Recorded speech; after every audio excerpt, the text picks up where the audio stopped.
las ideas mediante las letras y bueno. Seba, ¿estás por ahí? Buenas tardes, ¿cómo estás? Hola, ¿cómo va? Saludos a todos. ¿Cómo va? Hola, Hola, ¿cómo Seba, un va? gusto, che. ¿Me escucha bien? Sí, Sí, Sí. perfecto. Gracias. Bueno, saludo para todos acá. Bueno, yo venía contando un poquito de que yo a vos te conozco más o menos de, no sé si fines de los 90, comienzo de los 2000, con tu banda Más o menos. hardcore. Y sé que venís militando un montón el tema del antifascismo allá en la zona de Luján, que participaste, si no me equivoco, en todo lo que fue el movimiento Boot Boy de allá. Eh, Sí, claro, sí. Digamos, tiene como una base en lo que es digamos, punk, ¿no? sí, Lo que es skinhead y bootboy llega mucho después. Pensá que Luján es una ciudad católica, sigue siendo pueblo, no es fácil andar vestido, digamos, hoy yo no tengo pelo, ¿no? Pero antes la gente, antes teníamos. eh, o sea, me refiero que no es el mismo contexto capital que acá, ¿viste? Nos separa 60 kilómetros, pero son 2 horas y parece que, o sea, cambia mucho, ¿viste? Sí, sí. totalmente. Discos a la hora de poder comunicarse con alguien, no estaba esto antes, ¿viste? No, no. Antes vos, Antes era exacto, carta. carta o si querías algo tenías que tomarte el tren, viajar 2 horas, y bueno, costaba, pero bueno, las cosas siempre hay una persona grande, digamos, que te dice, mira, escuchate esto, léete esto, fíjate, y bueno, pensar que teníamos 15 años, yo hoy tengo 41, ¿viste? Ah, estamos iguales, estamos ahí. ¿Y Sí, cómo fue todo eso, todos esos comienzos? ¿Cómo comenzaste vos? ¿Cómo te llegó? ¿Cómo? Contame vos. sí, no, me llegó por gente, o sea, comprábamos, digamos, mira, es muy difícil resumir 20, 25 años en 15 minutos, ¿no? No, olvídate, sí. Pero, sí, por gente más grande, empezamos primero con el punk, después llegué al hardcore, y con el hardcore ese mensaje, digamos, de muchas bandas, de gente, obviamente, que tenía 20 años más, ¿no? Que Sí, yo tenía 15 años. Era como diciendo, Tomás, escuchate esto, y no sé, te daban DAG, ¿viste? sí. Y DAG tenía como un mensaje como más político, digamos. Aparte, también veníamos del quilombo del 2001, Lindo ¿viste? quilombo, sí. Claro. Y bueno, o sea, éramos chicos, no había. Hoy, digamos, pongo skinhead, pongo punk o ponés lo que vos quieras en, no sé, Wikipedia y sale lo que vos quieras. O sea, Totalmente. Antes la información la hoy, teníamos que rebuscar por nuestra sí, cuenta, por un amigo más grande, por un primo, bueno, en mi caso yo que tuve la suerte de nacer en Capital o estar en Capital, el domingo es Parque Rivadavia, para poder acceder a algún material, ¿viste? sí, sí, solíamos ir, pero bueno, íbamos cuando podíamos y grabábamos cassettes, grabábamos esto, era de boca en boca, no es como ahora, ¿viste? Totalmente. Y con tu banda, a ver, empecemos a hablar de anterior. Después de Contra tus palabras yo te perdí un poco. ¿Qué pasó? Y en realidad, contra tus palabras, vino mucho después. Eso vino en el 2009, Sí. en ese momento. Bueno, anterior a eso, ¿cómo era el nombre? Disculpame por esto, pero no me da la memoria. Duros de aprender. Duros de aprender. Contame cómo Sí, fue esos comienzos. bueno, ahí me llegó lo que es movida skinhead, ¿no? Sí. Porque antes acá decir toco en una banda skinhead era Claro, como decir, aclaremos eso, porque por ahí skinhead es asociado a cuestiones inclusive vinculadas al fascismo y no al antifascismo a sí, veces. exacto. Digamos que los medios se encargaron de hacer eso, Ajá, muchos partidos políticos hicieron eso también. El skinhead no tiene nada que ver con el racismo ni con el fascismo. Recién se politizó en los años 80 y es un movimiento que viene de fines de los años 60. ajá, Mira. O sea, recién en los 80 cuando en, en Londres un partido que se llamaba National Front, que era como sí. un partido nacionalista, y como veía que el skinhead y el punk eran pibes que hacían quilombo, eh, y les gustaba, no sé, estar en foco de todos, Sí, buscamos a estos pibes para hacer propaganda, ¿viste? Y mandémosle, había como mucho odio. Y el se odio, infiltraron. exacto. Claro, buena aclaración que hiciste, porque yo di por sentado, por eso arranqué diciendo antifascista, porque sí, el skinhead está asociado, o los medios quisieron asociarlo a una movida totalmente racista que no tiene nada que ver con el espíritu del skinhead que se forjó en Inglaterra, finales de los 60, Exacto, no. Era un entre la movimiento unión de musical los multirracial. jamaicanos y la clase obrera, eran los Exacto. trabajadores, ¿no? Se cortó un poquito ahí. ¿Ustedes me escuchan bien? Sí, Sí, sí, Sí, sí, perfecto, sí. métele nomás. métele nomás. Es un movimiento que nació de la música, digamos, de jóvenes negros y que migraban de Jamaica para Londres y se juntaban con los chicos que vivían en Inglaterra, o sea, Londres, los barrios bajos, que llevaban música negra, que tiene sus raíces en lo que es la música negra, ¿no? Sí. El soul, el rhythm, o sea, de eso nace, digamos. Y se le decía skinhead porque tenían pelo corto, digamos, porque para diferenciarse de la época de lo que eran hippies, digamos, para no meterse en la misma bolsa, se rapaban, ¿viste? Claro. Usaban botas, tirantes, digamos como que habían adaptado lo que era la ropa de la clase obrera, ¿viste? De las fábricas, casi todos eran hijos de chabones que trabajaban en fábricas. Yo quisiera aclarar que mirá lo que son las paradojas de la vida, ¿no? Que el nombre skinhead, creo que si no me falla la memoria, lo puso un negro que se llama Laurel Arkin. Sí, en realidad se decía skinhead porque andaban con. Primero hasta que llegó hasta la palabra skinhead, tuvieron varios pasos. Primero se llamaban Rude Boys, después se llamaban Hard Mods, era como la mezcla del mod, que es una cultura juvenil británica, que se mezclaban con los jamaiquinos también, porque salían a los mismos lugares, ¿no? Sí. Sí, Laurel Aiken digamos, es el primer jamaiquino negro que se definió como skinhead, Ajá. digamos, y viviendo en Inglaterra, ¿no? Y llegando a los primeros tops de su música, porque no era fácil, digamos, llevar música, ¿cómo decirlo? No sé, también hay que ponerlo en un contexto de que yo tampoco viví eso, todo esto es como si fuese el libro de historia, ¿no? Claro, bueno, creo que yo Fue tampoco tampoco, lo he vivido eso, pero sí, históricamente sabemos lo difícil que era sí, para el la gente movimiento de Jamaica llevar sus raíces, que venían de una colonia británica en ese momento, a sí, lo siento. Inglaterra buscando un futuro mejor que el que tenían en Jamaica. Claro, sí, sí, por eso le llamaban Rude Boys, una guerra civil, ¿viste? Sí. Pero creo que el skinhead nosotros acá tenemos que tomarlo como que también contextualizarlo a lo que somos nosotros. Nosotros no somos Claro. Inglaterra. Eso quería Exacto. preguntar, Somos, ¿cómo se traduce el ¿viste? antifascismo sudaca? Claro. En realidad, empecemos por el principio. Dale. Acá el movimiento skinhead llega primero en los 80, principios de los 80, en la época de, no sé, violadores, ponele. Sí. Sí. Sí. La primera banda skinhead, que se autoproclama skinhead con la música hoy, era una banda que se llamaba Comando Suicida, que era una banda que arrancaron siendo punks, después les llegó, no sé por quién, gente creo que uno de los integrantes de los violadores viajaba y tenía acceso a comprar discos, ¿viste? Y antes, bueno, trajo info y bueno, Comando Suicida para mí fue la primera banda hoy, digamos.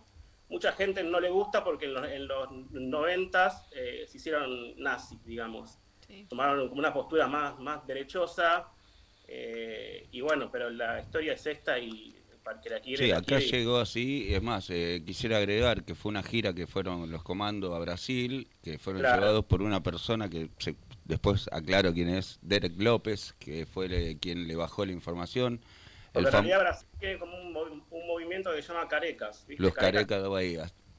Y el skinhead de allá de Brasil tiene una postura muy nacionalista, medio racista, en esa época. En Estoy esa hablando Sí. época. de los 90. Y Hoy hoy en en, día, todo. Hoy en día pones skinhead no sé yo, en el chat GPT y te dice qué cosas ponerte, ¿entendés? sí, Claro. Y bueno, las primeras dos bandas que acá trajeron el skinhead fueron esas. Comando Suicida, por un lado, y años más tarde, doble fuerza, ¿viste? sí, pero eran skinheads que no se proclamaban antifascistas, solamente eran skinheads. Claro. Hoy es la música del skinhead, digamos, se dice hoy porque, digamos que querían diferenciarse de la música del punk, que el punk siempre charló de la autodestrucción, del nihilismo. Y eso, y el hoy, digamos, hablaba de lo que pasaba día a día, ¿no? ¿Coincidís conmigo que hoy en día una de las grandes bandas hoy es 2 Minutos? Sí, 2 Minutos es una banda, digamos que lo metimos dentro de la bolsa hoy porque habla de todo eso. Habla de todo eso, justamente. Nunca se pusieron en ese cartel, ¿viste? Jamás. Todos sabemos que es una banda hoy, pero ellos no dicen hacemos hoy, hacemos punk. Y sí. Disculpa que te corte, te pregunto, ¿cómo está hoy? Contame un poco de Radio Boots, cómo anda el movimiento Antifa, ¿cómo están ya las cosas por Luján, armando movidas? Muy tranquilo, como todo, ¿no? Las nuevas generaciones, digamos, tomaron otro rumbo, no hay punk, no hay hoy, no hay hardcore, no hay nada. Hoy los chicos están por la música trap, qué sé yo. Yo no curto, la verdad que no hablo de eso porque no me llega, me pasa la ola por súper arriba, ¿viste? Sí. Así que bueno, lo que quedamos somos gente grande, que tratamos de juntarnos y hacer música.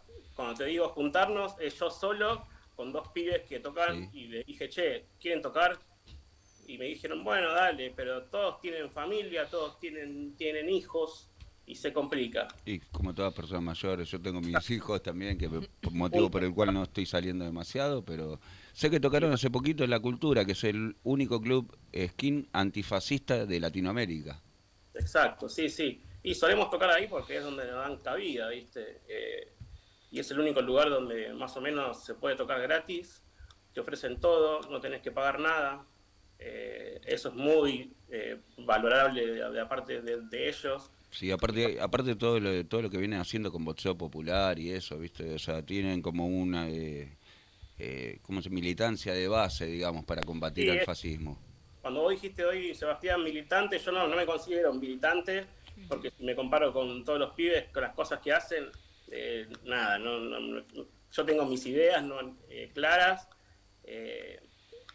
digamos, puedo filtrar cosas que me parecen bien y cosas que me parecen mal, pero ellos sí, creo que lo considero más, que son... Sí, yo dije militante porque para mí el hecho de que ya hayas hecho una banda, escribas letras y difundas algo, te hace militante de una causa. Exacto, sí, obvio. Entiendo eso, pero los pibes sí siempre se pusieron, o sea, al hombro esa bandera del antifascismo y ya llevan más de 21 años, 22, 23 años. Esto comenzó en el 2001. Sí, así. Más o menos. La Biblioteca de Avellaneda comenzó con las reuniones, me acuerdo. Antes, un poquito antes también. Sí. Bueno, muy interesante, o sea, historia viva de un movimiento que hace cultura, que genera identidad. Me parece muy valioso que traigas esta entrevista. También eso, pensando en que la autogestión, que la cultura es cada vez más inaccesible, ¿no? Esto que decían de lo que posibilita este espacio cultural en el que tocaron ahora con Radio Boots, digo, como cada vez son menos los lugares, y porque también cada vez están más ahorcados los espacios para garantizar toda la logística que implica armar un recital, por ejemplo, ¿no? Como qué jodido y quizás qué fibras se recuperan más pre-2001 inclusive. Sí, estamos en una época musical donde la mayoría hay varios lugares, pero creo que hay solamente 2 o 3 que te permiten hacer un show sin tener que poner una cierta cantidad de plata, ¿viste? Que claro. Es la típica. Sí, vení, tenés que vender, no sé, 50 entradas a 5 lucas. Y bueno, estos espacios... Sí, es como un negocio de gente que no tiene idea de nada. Y bueno, mientras ellos puedan vender birra... ya nada, está, ¿no? Te saca la plata de los músicos y ya está. Yo siento que vivimos en un eterno loop. Argentina es un eterno loop, sí, es verdad. A ver, ahí lo perdimos. Ahí te perdimos en el audio. A ver, métele. Habla. No, te perdimos. ¿Ahora? Sí, ahí va. ¿Ahí sí? Ahí sí. Continúe. Okay. decía que, digamos, en los 80 pasaba también que por los quilombos no se le daba cabida a la gente. Digamos que los 80 eran bardo porque venían de una dictadura, pibes que necesitaban expresarse y había violencia por todos lados, ¿viste? Ya con los 90 fue un poco más tranquilo todo, pero seguía habiendo racias, seguía habiendo quilombo. Sí. Y ya en los 2000, digamos, antes de lo que fue Cromañón, eso fue el 2004. Sí. Ahí se complicaba más o menos conseguir lugares. Ya después del 2004 se cerró todo, te pedían 1000 cosas para tocar y bueno, recién ahora, bueno, vino lo que es pandemia y ahí peor también porque ahora digamos que más o menos se está regulando el tema de que pueden entrar cierta gente, hasta cierta gente. No sé si ustedes conocieron Cemento, por ejemplo. Sí. Cemento era... Yo no. Bueno, era como la meca del rock, del punk, de todo. Chaván fue el que abrió las puertas a todas las subgéneros, por así decirlo, y al teatro también. Le dio cabida a la subcultura, que es cultura dentro de otra cultura, ¿entendés? Porque nosotros estamos hablando de algo que todo el común de la gente normal que anda por la calle no sabe lo que es un skinhead, no sabe lo que es un punk, no sabe nada. Nosotros vivimos adentro de una cultura que, digamos, como que es como nuestro mundo, digamos. Que no es fácil llegar a una persona común tampoco, ¿viste? Sí, totalmente de acuerdo. Y además explicarle, a mí cuando alguien viene y, no sé, a ustedes tres, salvo ese que sabe ya, explicarle qué es un skinhead, para mí es súper difícil y me pone como resumir 40, 50 años de historia que pasaron muchas cosas. Y hoy en día se puede leer, ¿entendés? Claro. Pones Google y pones skinhead, te salen un montón de ramas, porque tenés skinhead que son más comunistas, skinhead como más, que no le interesa. Más de la tercera posición. Sí, tercera posición era porque, ni izquierda, derecha, tercera posición. Eso era como más, eso en realidad lo hacía Perón. Claro. ¿Entendés? Eso era como, no somos derechosos, no somos de izquierda, pero sí, digamos... Eso lo decía Comando Suicida, ¿no? Claro, es un gran tema ese de Comando Suicida. Y es como sí. A mí me gusta el punk, lo curtí, pero en Neuquén. Imagínate que era otra forma también. En mi adolescencia, en los 90, en Neuquén, fines de los 90, principios del 2000, lo que llegaba era también en otro formato. Y cómo también las subculturas van adaptándose o adquiriendo rasgos de los distintos territorios y de las localidades, ¿no? No es igual lo mismo, lo que pienso yo, no es igual a un pibe que vivió todo el tiempo en Villa Crespo, ¿entendés? Claro, totalmente. Yo salgo acá y acá tenemos calles de tierra, ¿entendés? Claro. No es un poco de contexto. Yo antes, cuando tenía 15, 16 años, me iba, y capaz que veía a un tipo grande y me decía, ¿de dónde sos vos? Luján. ¿Y cómo haces para venir hasta acá? Se pensaba que me tomó 4, no sé, caballos, ¿entendés? Claro. Yo la última vez solté el caballo al lado de la casa de Mariano, el tatuador. Claro, bueno, el Mariano turco. fue una gran influencia para mí, sí. Porque es un chabón que me llevaba 10 años y él ya curtió el hardcore antes y digamos que éramos vecinos, ¿viste? Sí. Yo estaba en 7º grado y lo veía el chabón todo tatuado y decía, este chabón, ¿de dónde salió? ¿Viste? Y me invitó una vez a la casa y me pasaba música. Y ahí conocí un montón de bandas hardcore y ahí conocí el skinhead, digamos. Sí. Un montón de bandas de lo que es Nueva York y que eran chabones pelados, que uno piensa que después vinieron y yo pensaban que eran que eran unos tipos muñecos tipo Marines. Sí. Y medían menos que yo, ¿viste? Sí. Roger Mayer creo que mide menos que vos. Exacto, sí, se hacía que eran como todos soldados, eran chabones comunes. Claro. Pero bueno, por eso decías vos que vos viviendo en el sur del país, claro. No es, ¿viste? Era que otra te cosa. Como vos podías. Sí. Pero Rancid, como veo ahí atrás, estaba presente. Estaba presente, sí. NoFX, claro. mucho ska punk, había mucho ska punk allá. Claro. Eso ya llegó con la época de Epitaph y eso. Yo también curtí un montón de punk rock y del hardcore y de lo que es el hoy, que es esta música, pero mi base es el punk, digamos. Como la base de la gran mayoría de los que estamos en este subgénero. Exacto. Nuestro avance es el punk. De ahí venimos. Sí. Y bueno, y vivimos en esa... Yo hoy con 41 años voy Y hay gente que no conozco porque hay mucha gente nueva, y después con la gente grande sí, porque yo sé que si voy solo a alguien me encuentro, ¿viste? Siempre, Claro. seguro. Te hago una pregunta, Seba. ¿Con Radio Boot ya grabaste algo? ¿Están grabando Sí. algo? Ahora tengo que meter voces y ya después, nada, lo subiré porque ahora ya no se consume la música física, lamentablemente. Claro. Acá tengo discos y me encanta, para mí era como un tesoro que una banda me dé algo así físico y yo poder leerlo y poder ver Sí. qué remeras tenían puestas o cómo estaban vestidos. Digamos, hoy está todo tan efímero que se pierde. Igual hay alta movida en físico, hay alta movida de cassette, de vinilos. Te digo, el sábado participé en el Cassette Week y vi un montón de sellos que... Bueno, Pero ya te mandé una foto de una reliquia que encontré por ahí.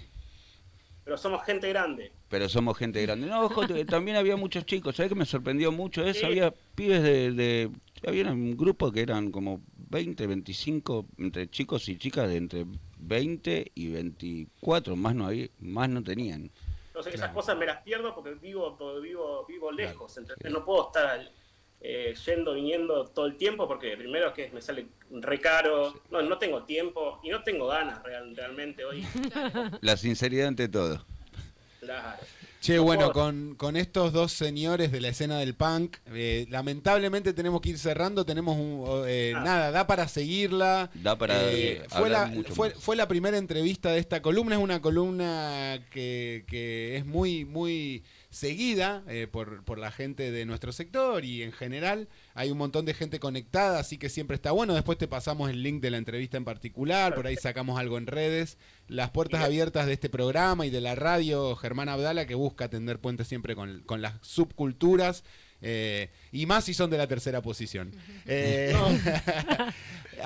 Así que bueno, tenemos que ir cerrando porque nos queda un último bloque, pero bueno, agradecerle a ese que se copa una vez más con esta gran entrevista, la primera de tu ciclo. La primera del Aguante. ciclo.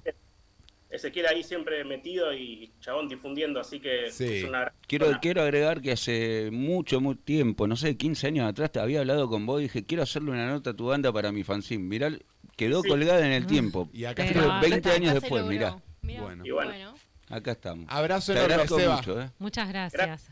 saludos para todos Dale. y bueno, estamos Estamos charlando. en contacto. Nos vamos con uno de The Clash. Me Dale. tomé esa licencia, ¿eh? Todo tuyo entonces. Nos vamos con